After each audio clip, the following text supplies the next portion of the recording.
बिस्मिल्लाहिर्रहमानिर्रहीम। अस्सलाम वालेकुम। मैं हूं असद अली काजी और आप देख रहे हैं मेरा यूट्यूब चैनल आओ काम करें। मुतलका वीडियो के आगाज़ से पहले फरमान मुस्तफ़ा सल्लल्लाहु ताला अलैहि वालैहि वसल्लम कि जिसने मुझ पर एक मरतबा दुरूद पाक पढ़ा, अल्लाह अज़्ज़ा वजल उस पर 10 रहमतें भेजता है। हसूल बरकत के लिए आप भी पढ़ लीजिए, मैं भी पढ़ लेता हूँ। सल्लल्लाहु ताला अला मुहम्मद। जज़ाकल्लाह। व्यूअर्स, अभी मैं आया हूँ उस खेत में जहाँ कल हमने भिंडी की काश्त की है और अभी मैं इसके बारे में सारी फिजिबिलिटी भिंडी की काश्त के बारे में आपके साथ शेयर करूँगा। यानी आज की मेरी वीडियो भिंडी की काश्त के मुतालिक है। इंशाल्लाह मैं पूरा सिलसिला बनाऊंगा अपने चैनल के ऊपर भिंडी की काश्त के हवाले से, और जो जो अमल हम इस खेत के अंदर करेंगे किस ब किस इंशाल्लाह उसकी वीडियो बना के अपने चैनल के ऊपर शेयर करूंगा। आज की वीडियो में मैं आपको बताता हूं कि हमने ज़मीन को किस तरीके से तैयार करना है भिंडी की काश्त के लिए, और किस तरीके से हमने बीज लगाना है, किस तरीके से हमने खिलियाँ निकालनी हैं, और गंद वाला स्प्रे हमने कौन सा करना है, किस तरीके से करना है, और किस तरीके से हमने इसको बाद में पानी लगाना है। सबसे पहले व्यूअर्स, मैं आपको इसकी फिजिबिलिटी थोड़ी सी बताने की कोशिश करता हूं कि अगर आप भिंडी की काश्त करना चाहते हैं तो आपको ये पता होना चाहिए कि भिंडी किस मौसम में काश्त की जाती है, किस महीने में काश्त की जाती है, और कौन सा टेम्परेचर भिंडी की काश्त के लिए मौजू है। तो व्यूअर्स, भिंडी की काश्त का जो मौसम है वो 15 फरवरी से स्टार्ट हो जाता है महीनों के हिसाब से। फरवरी के महीने में यानी 15 फरवरी के बाद भिंडी को काश्त करने का बेहतरीन मौसम शुरू हो जाता है। और टेम्परेचर के हवाले से अगर बात की जाए तो जब रात में टेम्परेचर 15 डिग्री सेंटीग्रेड रहने लग जाए तो भिंडी की काश्त के लिए इंतहाई अहम, इंतहाई मौजू वक्त जो है भिंडी की काश्त के लिए शुरू हो जाता है, जब रात में टेम्परेचर 15 डिग्री सेंटीग्रेड तक रहने लग जाए।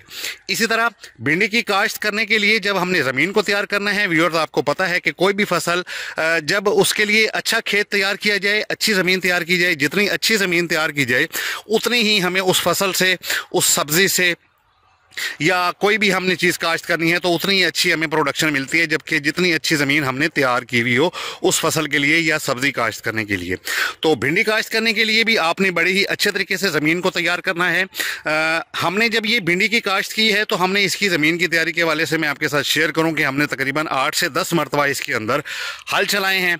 उसके बाद हमने इसको 2 दफ़ा रूटावेटर चलाया है, और उसके बाद हमने दोबारा इसके अंदर 2 दफ़ा हल चलाने के बाद हमने इसकी खेलियाँ निकाल दी हैं, जो कि अभी आप स्क्रीन के ऊपर देख सकते हैं। अगर ज़मीन का पहले से लेज़र लेवल नहीं हुआ हुआ तो लेज़र लेवल करवाना भी बहुत ज़रूरी है। तकरीबन हर फसल के लिए ज़रूरी होता है कि ज़मीन का लेज़र लेवल करवाया जाए। हमारी ज़मीन का ऑलरेडी लेज़र लेवल हुआ था, तो हमने इसके अंदर 8 से 10 मरतबा हल चलाए हैं। उसके बाद हमने 2 दफ़ा इसको रूटावेटर चला के इसकी ज़मीन को, मिट्टी को अच्छे तरीके से बारीक कर लिया है, भुरभुरा कर लिया है, और उसके बाद फिर से हमने 2 दफ़ा हल चलाने के बाद हमने इसके ओड़े यानी पटड़े निकाल दिए हैं, खेलियाँ निकाल दी हैं, और ये हो गया ज़मीन की तैयारी के हवाले से। तो व्यूअर्स, मैं आपको ये बताता चलूँ कि फ़ी एकड़ तकरीबन 8 से 10 हज़ार रुपया खर्चा आ जाता है ज़मीन की तैयारी के लिए। और इसके साथ मैं फर्टिलाइज़र प्लान बताऊँ जो बुनियादी तौर पर हमने खादें इस्तेमाल करनी है, तो लहसुन हो जाए, प्याज हो जाए, इसी तरह भिंडी हो जाए। बाकी तकरीबन आम फसलों में 1 DAP खाद की जो बोरी है फ़ी एकड़ के हिसाब से इस्तेमाल की जाती है। तो कुछ ऐसी फसलें होती हैं जिनके लिए ज़मीन की तैयारी के वक्त DAP खाद जो है वो ज़्यादा इस्तेमाल करनी चाहिए। लहसुन हो जाए, प्याज हो जाए। इसी तरह ये भिंडी काश्त करने के लिए 1 एकड़ के हिसाब से 2 DAP खाद की बोरियाँ डाल लेनी चाहिए। हमने ये तकरीबन 4 कनाल का प्लॉट जो है यानी आधा एकड़ भिंडी हमने ये काश्त की है, तो हमने इस हिसाब से 1 DAP खाद की बोरी इसके अंदर इस्तेमाल की है। और व्यूअर्स, इससे आगे जो है इसको कोई ख़ास खादों की ज़रूरत नहीं होती। इसको पोटाश की ज़रूरत होती है या एक आध दफ़ा यूरिया लगाने की ज़रूरत होती है। उसकी वजह यह है, खादें ज़्यादा इस्तेमाल ना करने की वजह यह है, यूरिया वगैरह ख़ास तौर पे, वो ये है कि ये एक ऐसी फसल है कि कोशिश की जाती है कि इसके जो पौधे हैं वो ज़्यादा बड़े ना हो, इनका छोटा साइज़ ही रहे, क्योंकि इस तरह फिर वो जो भिंडी की चुनाई है वो भी आसान हो जाती है, और जितना ज़्यादा ऊंचा बड़ा पौधा इसका बनता रहे इसकी प्रोडक्शन उल्टा कम हो जाती है, और इसकी चुनाई करना भी मुश्किल हो जाती है। इसलिए खादें बहुत कम इस्तेमाल की जाती हैं। बुनियादी तौर पे कम से कम 1 एकड़ में 2 DAP खाद की बोरियां ज़रूर डालनी चाहिए। ज़मीन के हवाले से मैंने आपको बताया कि तकरीबन 8 से 10 हज़ार रुपया फ़ी एकड़ ख़र्चा हो जाता है, और 1 एकड़ के हिसाब से 2 DAP खाद की बोरियां आपने इसके अंदर डाल लेनी है। इस हिसाब से तकरीबन ये 20,000 रुपया ख़र्चा हो गया। और इसका जो बीज है वो कोशिश ये करनी चाहिए कि हम जो है बीज वो सिलेक्ट करें कि जो हाइब्रिड हो, किसी भी अच्छी कंपनी का बीज जो है जो आप पहले इस्तेमाल करते हो, या आप अपने इलाके से या इर्द गिर्द के मदारान से आप मशवरा भी कर लें कि कौन सी कंपनी अच्छी है जिसका बीज हमें अच्छा मिल सकता है। हमने जो बीज सेलेक्ट किया है वो मैं आपको स्क्रीन के ऊपर दिखा देता हूं। ये देख लें, ये रचना वालों का बीज है। इनके बीज बड़े अच्छे होते हैं, बड़ा अच्छा रिजल्ट होता है, और काफ़ी इनकी मतलब काफ़ी परसेंट अच्छी इसकी परसेंटेज निकलती है जर्मिनेशन में। ये सोनहाल बीज का नाम है, आप स्क्रीन के ऊपर देख सकते हैं। रचना वालों का ये बीज है। बीज जो है फ़ी एकड़ हाइब्रिड बीज जो है वो तकरीबन 4 kg इस्तेमाल हो जाता है। और ये जो बीज मैंने अभी आपको दिखाया रचना वालों का, ये तकरीबन हमें 6,000 रुपये फ़ी किलो मिला है। तो 1 एकड़ के ऊपर तकरीबन जो है 24,000 रुपये बीज का खर्चा हो जाता है। 20,000 रुपये मैंने आपको बताया ज़मीन की तैयारी के हवाले से और बुनियादी खादों के हवाले से। इसी तरह 24,000 रुपये आप ऐड कर लें फ़ी एकड़ के हिसाब से बीज का खर्चा। तो इस हवाले से तकरीबन ये जो खर्चा बन जाता है 44-45 हज़ार रुपये ये खर्चा हो गया। इसके बाद इसके ऊपर जो है खादों का कोई ख़ास इतना ज़्यादा इस्तेमाल नहीं होता। आपको बताया शुरू में DAP खाद डालनी है आपने, एक दफ़ा यूरिया डालनी है और पोटाश डालनी है, तो भिंडी का जो है फर्टिलाइज़र प्लान मुकम्मल हो जाता है, इतना ज़्यादा खर्चा नहीं है। हाँ, इसके ऊपर स्प्रे वगैरह करने पड़ते हैं, चूँकि जब इसकी फ्रूटिंग स्टार्ट हो जाती है तो इसके ऊपर जो है तेले वगैरह का अटैक होता है। इसी तरह सूंडी वगैरह इसको लगनी शुरू हो जाती है, तो तकरीबन हफ्ते में 1 या 2 मरतबा स्प्रे करने पड़ते हैं जब तक इसकी फ्रूटिंग चलती रहती है।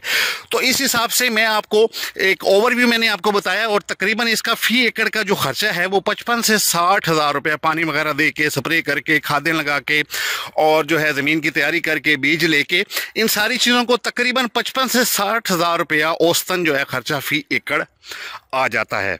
लेकिन इसके मुकाबले में व्यूअर्स मैं आपको इसके मुनाफे के बारे में बताता चलूं, तो जहां हमने फ़ी एकड़ 55 से 60 हज़ार रुपया भिंडी काश्त करने के लिए 1 एकड़ के ऊपर लगा दिया है, तो इसका मुनाफा भी बड़ा अच्छा है। ये बड़ी ही मुनाफा बख्श फसल है।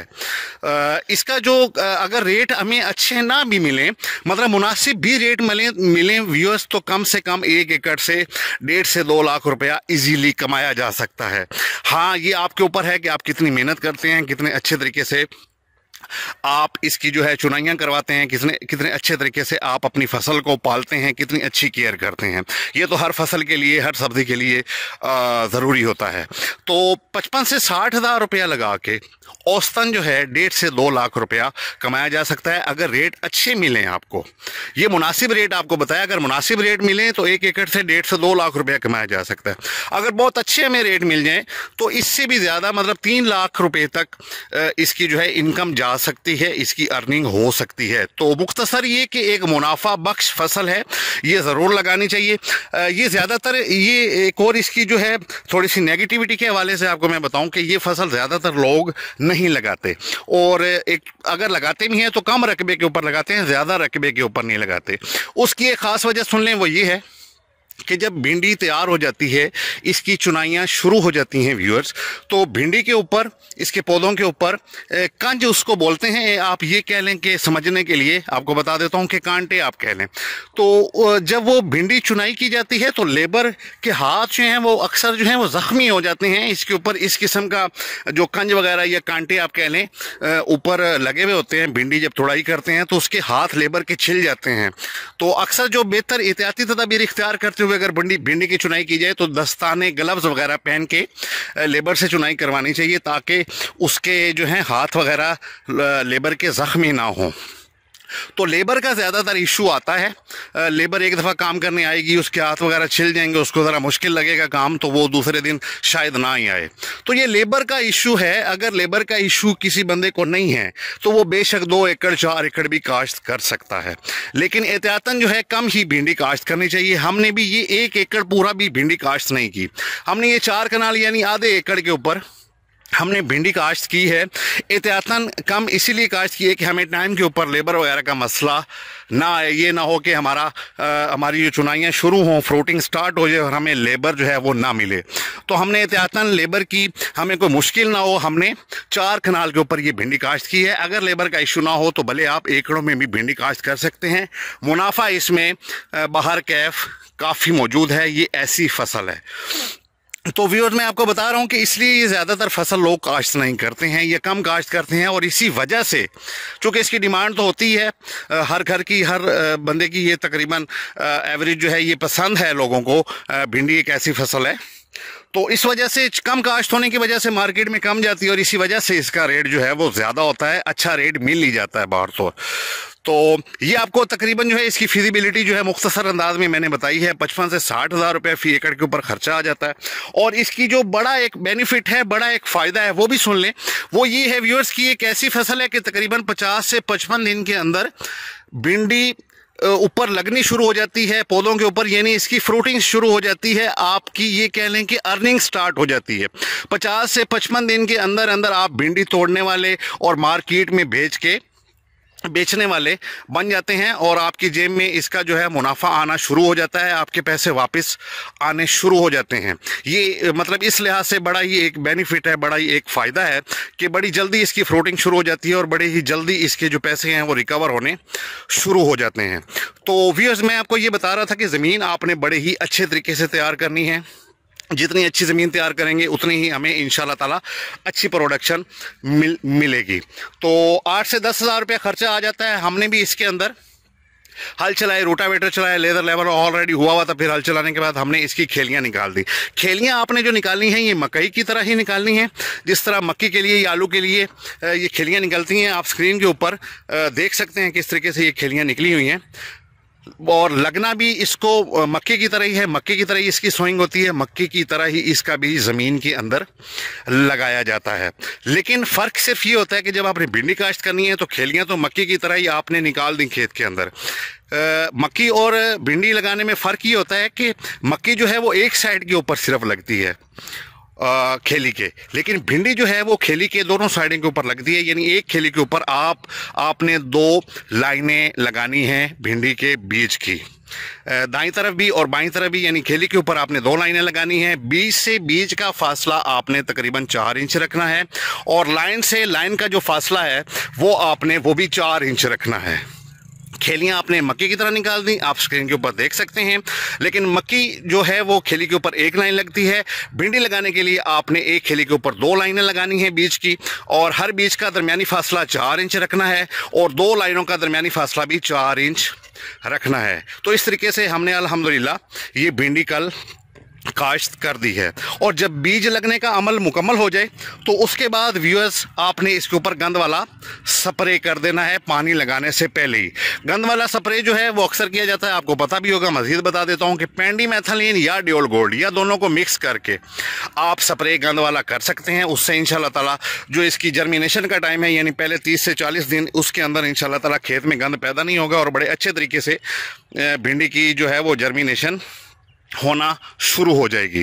तो पेंडीमेथलिन जो है वो 20 लीटर फ़ी 20 लीटर वाली टैंकी में 150 से 200 ml आपने इस्तेमाल करना है। अगर आपके खेत में गंद कम पैदा होता है तो आप 150 ml फ़ी 20 लीटर वाली टैंकी में आप वो पेंडीमेथलिन डाल के इसके ऊपर गंद वाला स्प्रे कर दें पानी लगाने से पहले। और अगर आपके खेत में गंद ज़्यादा पैदा होता है तो आप 200 मैक्सिमम 200 मिलीलीटर जो है फ़ी 20 लीटर वाली टैंकी में आप पेंडीमेथलिन या डियोल गोल्ड या दोनों आधी आधी जो है मिक्स करके आप वो टैंकी तैयार करके तो इसके ऊपर गंद वाला स्प्रे कर देंगे। गंद वाला स्प्रे करने के बाद व्यूअर्स आपने इसको पानी लगा देना है।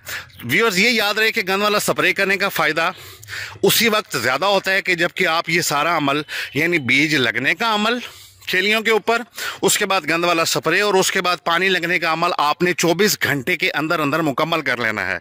यानी जो आपने खेत तैयार करना है भिंडी के लिए उसमें बीज लगने का अमल, उसके बाद गंद वाला स्प्रे करने का अमल और उसके बाद पानी लगाने का जो अमल है वो 24 घंटे के अंदर अंदर आपने ये सारा काम कर लेना है। तभी आपको खातिर खा फ़ायदा होगा गंद वाला स्प्रे करने का। और काम भी जल्दी निबट जाएगा। जब आपको ये होगा कि मैंने 24 घंटे के अंदर ये सारे काम करने हैं, तो आप उस हिसाब से अपने काम की एवरेज रखेंगे कि मैंने कब काम शुरू करवाना है और कब काम मुकम्मल करना है। यानी एक तीर से दो शिकार, दोनों काम हो जाते हैं। एक तो फ़ायदा करने वाले स्प्रे का अच्छा फ़ायदा हो जाता है और दूसरा काम जल्दी निबट जाता है। तो व्यूअर्स ये देख लें मज़ीद, ये हमने ये जो खेत है ये पूरा अल्हम्दुलिल्लाह हमने इसके अंदर भिंडी काश्त कर दी है। व्यूअर्स इंशाल्लाह ताला मैं पूरा सिलसिला बनाऊंगा भिंडी की काश्त के हवाले से अपने चैनल के ऊपर, जिसका नाम है आओ काम करें, मेरे चैनल का नाम है। इसके ऊपर पूरा सिलसिला भिंडी की काश्त के हवाले से बनाऊंगा। ये कह लें कि उस सिलसिले की ये पहली किस्त है।